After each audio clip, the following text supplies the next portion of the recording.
You want to make him suffer? He has nothing to do with this.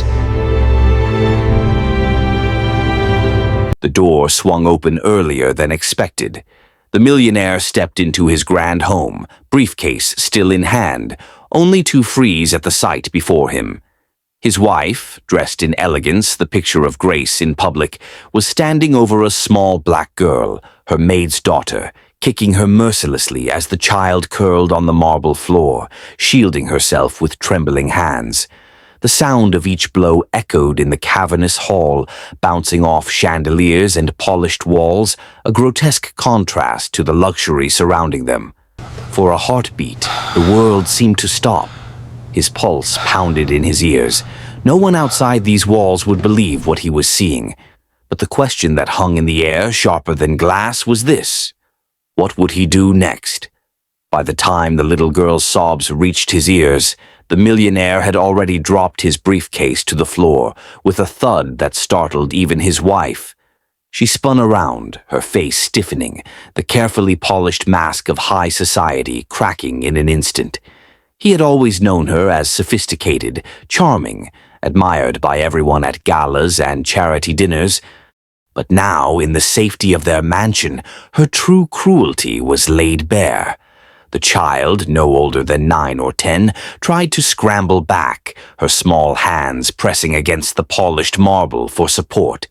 Her dark eyes brimmed with tears, cheeks streaked, her tiny legs red from the kicks she had endured. She was the maid's daughter, a quiet little girl who usually kept to the kitchen, unseen and unheard. But tonight she had wandered too close to the wrong room, or perhaps had simply existed in the wrong place at the wrong time. His wife, noticing his silence, straightened her dress as if nothing unusual had happened. "You weren't supposed to be home yet," she said coldly, as though he were the one who had broken some unspoken rule. Her tone was distant, annoyed, as though the child on the floor was nothing more than a misplaced object. For years, the millionaire had lived blinded by luxury, convinced his home reflected perfection. But now that illusion was cracking. The tension in the air was unbearable, his wife, elegant and unrepentant, the girl trembling and voiceless, and himself caught between shock and fury.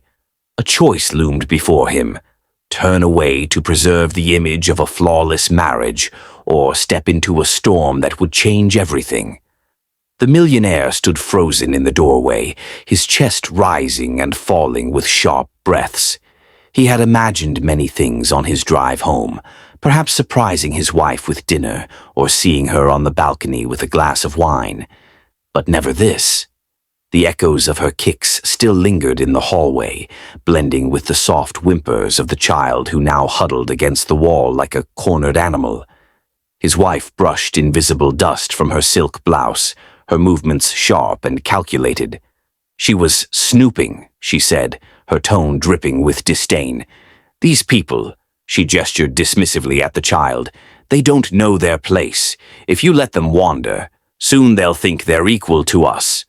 Her words landed like poison, each syllable unraveling the image of the woman he thought he married.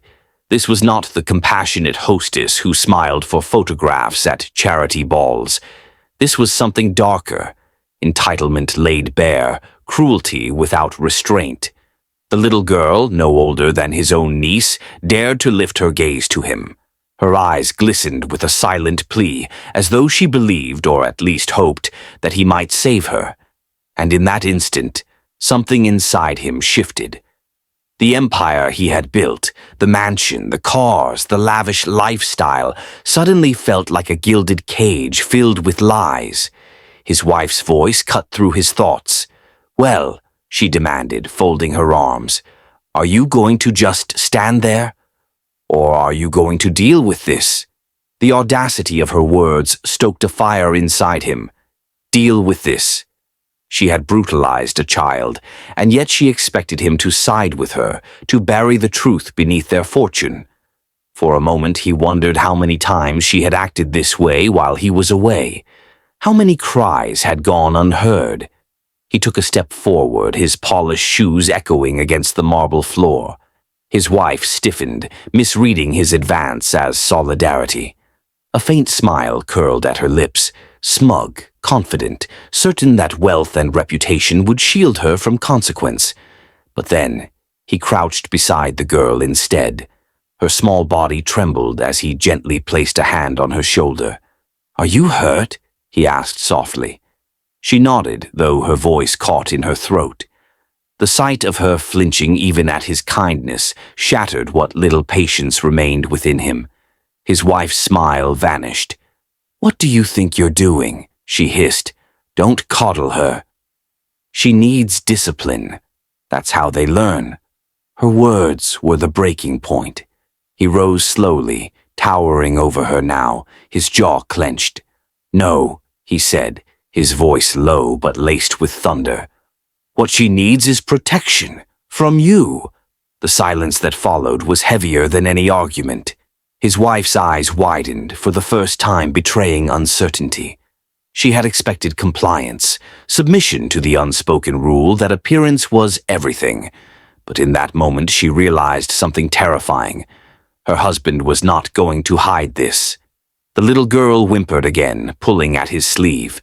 He looked down at her fragile frame and then back at the woman he once loved. A choice was no longer looming. It was demanded, immediate, and irreversible.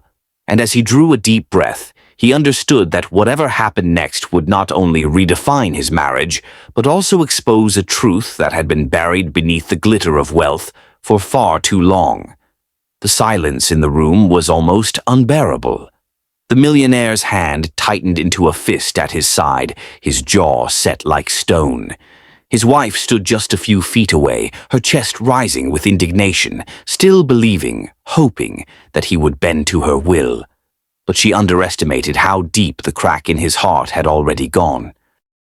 He bent down again, carefully lifting the little girl from the cold marble floor.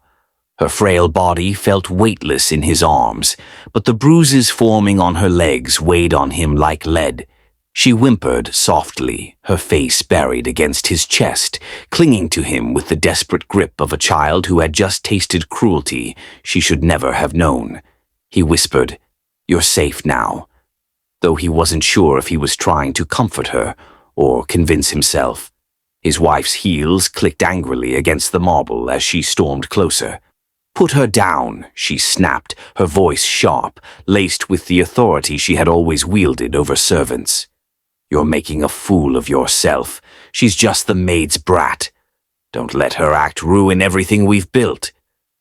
"Everything we've built." The words echoed in his head, bitter and hollow. What had they truly built? A mansion of glass walls, fragile and false. A life decorated with diamonds but stained with cruelty. And for the first time he saw it clearly. This was not just one act of violence, it was a reflection of who she had become. His voice trembled, not from fear, but from fury he had kept buried for too long. "Do you even hear yourself? That's a child, not property, not an inconvenience. A child." But his wife scoffed, rolling her eyes as though he were overreacting. "You're pathetic," she spat. "Do you really think the world will believe her over us? One little maid's daughter against the word of a millionaire couple? Don't be ridiculous. You know how this works." That sentence broke something inside him. Her cruelty wasn't an accident. It was entitlement sharpened into a weapon. She truly believed their wealth made them untouchable, that she could destroy innocence without consequence. His voice rose, booming across the hall. "No, I won't protect you this time. Not from this." Her eyes widened. She had heard defiance from others, but never from him. "What are you saying?" "I'm saying," he growled, pulling his phone from his pocket, "that this ends tonight." He dialed quickly, his thumb steady despite the storm inside him. His wife's face paled as realization dawned. "You wouldn't dare," she whispered. "Think about the press, the scandal, the board." But he was already speaking. "Police, this is Richard Wallace. I need an officer at my residence immediately. A child has been assaulted." The words hung in the air like a thunderclap. His wife staggered back, clutching the railing of the staircase as though the house itself had turned against her. "You're destroying everything," she shrieked. "For her. For some nobody." He turned toward her slowly, the little girl still trembling in his arms. His eyes burned with a fire she had never seen before. "No," he said firmly. "I'm destroying nothing. I'm saving what little humanity I have left. You've forgotten what it means to be decent, but I haven't. Not anymore." The little girl sniffled against his chest, her small hand clutching his suit. In that moment, he realized this wasn't about marriage or wealth or reputation. It was about right and wrong, and for the first time in his life, he wasn't afraid of the fallout. His wife's face twisted with rage. "Do you know what this will do to us?" "To me." He stepped closer, his voice calm but cutting. "What it will do to you is justice. What it will do to me is set me free." The wail of sirens began faintly in the distance, growing louder with every second. She glanced toward the door, panic overtaking her arrogance. "Richard, please," she begged, her voice trembling now. "We can fix this." "No one has to know." But he shook his head. "They'll know. They'll all know. And maybe then this house will finally hold the truth instead of lies." The sirens screamed closer, red and blue lights flickering across the tall windows of their grand estate.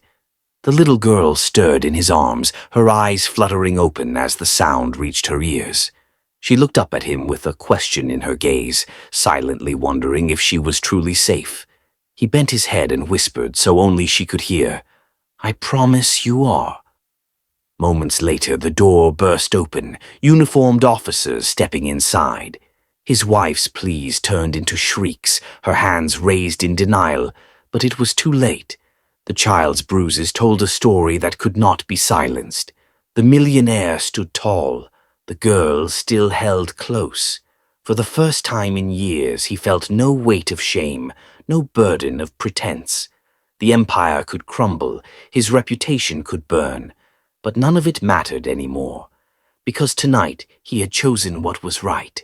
And as his wife was led away in handcuffs, the girl's small hand tightened around his suit, as if anchoring him to a new truth. He was no longer just a man of wealth. He was finally a man of conscience. The flashing red and blue lights outside eventually dimmed as the police cars pulled away, carrying with them the woman who had once been the center of his world. The millionaire stood motionless in the quiet aftermath, the silence inside the mansion feeling heavier than it ever had before. His wife's cries had faded into the distance, leaving only the faint sound of the little girl's breathing against his chest. For a long moment he just held her, realizing how fragile she was, how small she felt in his arms, and how immense the responsibility now resting on his shoulders truly was. He slowly carried her into the living room, away from the chaos of the hallway. The lavish furniture, golden chandeliers, and marble floors seemed almost grotesque now, like hollow ornaments mocking him for years of blindness. Wealth had blinded him to what was happening under his own roof. He lowered the girl carefully onto the couch, pulling a blanket over her trembling frame. She looked at him with wide, searching eyes, as though she couldn't quite believe the nightmare had ended. "You're safe now," he whispered again, kneeling beside her. This time, he believed it. In that moment, the house staff gathered timidly at the edge of the room. The maid, her mother, rushed forward, falling to her knees beside her daughter. Tears streamed down her face as she cradled the child's bruised legs, whispering words of comfort in a language the millionaire did not understand. But he didn't need to understand the words. The relief in her tone said enough. She looked up at him then, eyes glistening with gratitude and fear all at once. "Thank you, sir," she whispered, her voice trembling. "No one has ever stood up for us before." The weight of those words crushed him. He had been blind to the suffering that wealth often silenced, blind to the quiet injustices that went unnoticed beneath luxury. Tonight had ripped those blinders away. He sat down heavily in one of the armchairs, running a hand over his face. Everything he had built, his reputation, his fortune, his image, was about to be torn apart in the public eye. The media would devour this story. The world would dissect his marriage, his household, his judgment. But strangely, he didn't care. For the first time in decades, he felt unshackled, free from the suffocating expectations of appearances. He turned his gaze back to the girl and her mother. "From this day forward," he said quietly but firmly, "no one will harm her. Not here, not anywhere near me. You both have my protection." The maid sobbed softly, clutching her daughter tighter. The girl, still trembling, slowly reached out her small hand toward him. He took it gently, feeling the faint squeeze of trust beginning to bloom. That single gesture meant more than all the applause, all the accolades, all the hollow praise he had ever received in his life. Outside, dawn began to break, streaks of pale gold cutting through the darkness. For him, it felt symbolic. A new day, a new truth. He knew the path ahead would not be easy. The courts, the scandal, the whispers in elite circles. But none of it mattered, because tonight, in one irreversible act, he had chosen humanity over vanity, justice over silence, truth over lies. The man who had once been defined only by his wealth was finally defined by something far greater. The courage to do what was right, no matter the cost. And as the sunlight poured into the mansion, he realized that perhaps, for the first time in his life, he had truly come home.